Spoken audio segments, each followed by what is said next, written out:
Om Swastiastu.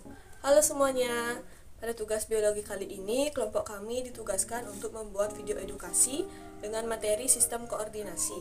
Sebelum menjelaskan materi, perkenalkan nama Syanika Degita Anggreni, absen 27, kelas 11 MIPA 4. Nah, pada kesempatan kali ini saya akan menjelaskan materi mengenai sistem saraf manusia.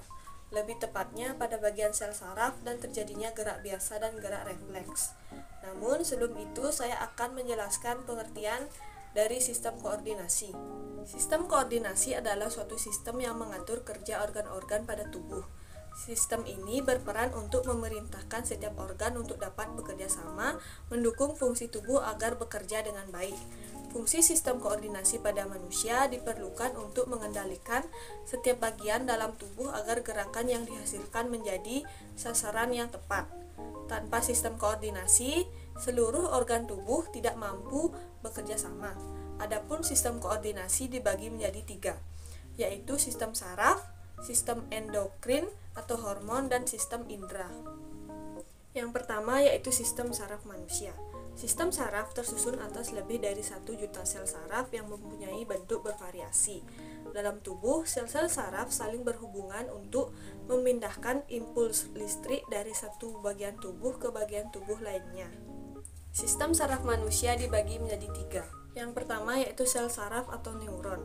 Sel-sel saraf tersusun atas dendrit, badan sel, dan neurit atau akson. Dendrit merupakan juluran pendek sitoplasma dari badan sel saraf. Dendrit berfungsi menerima impuls dari ujung saraf lain dan menghantarkannya ke badan sel saraf. Dalam badan sel terdapat badan misel yang berfungsi menerima dan meneruskan impuls dari dendrit ke neurit. Neurit atau akson merupakan juluran panjang sitoplasma dari badan sel. Neurit berfungsi meneruskan impuls dari badan sel saraf ke sel saraf yang lain.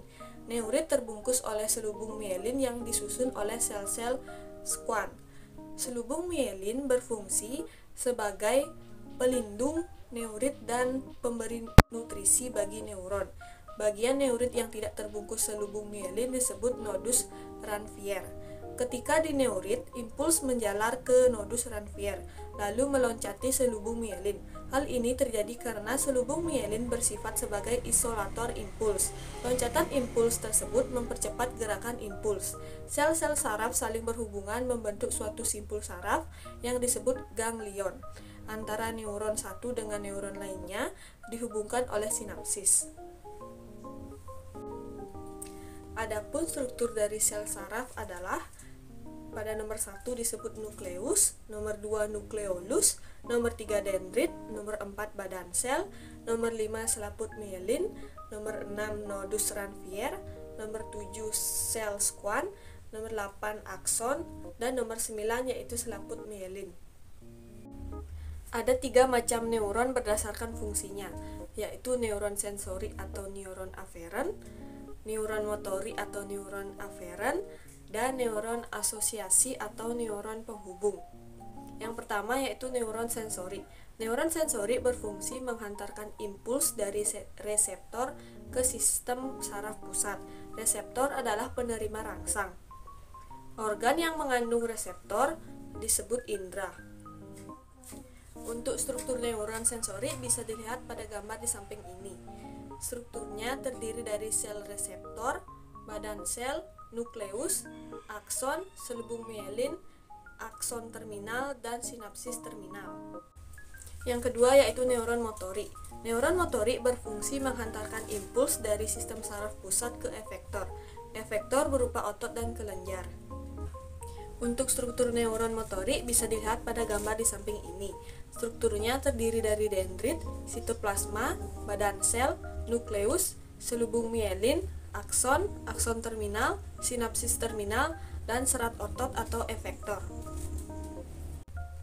Yang ketiga yaitu neuron asosiasi. Neuron asosiasi berfungsi menghubungkan neuron sensori dengan neuron motori. Neuron asosiasi terdapat dalam otak dan sumsum tulang belakang. Untuk struktur neuron asosiasi bisa dilihat pada gambar di samping ini. Strukturnya terdiri dari dendrit, badan sel, akson, akson terminal, dan sinapsis terminal. Selanjutnya yaitu terjadinya gerak biasa dan gerak refleks.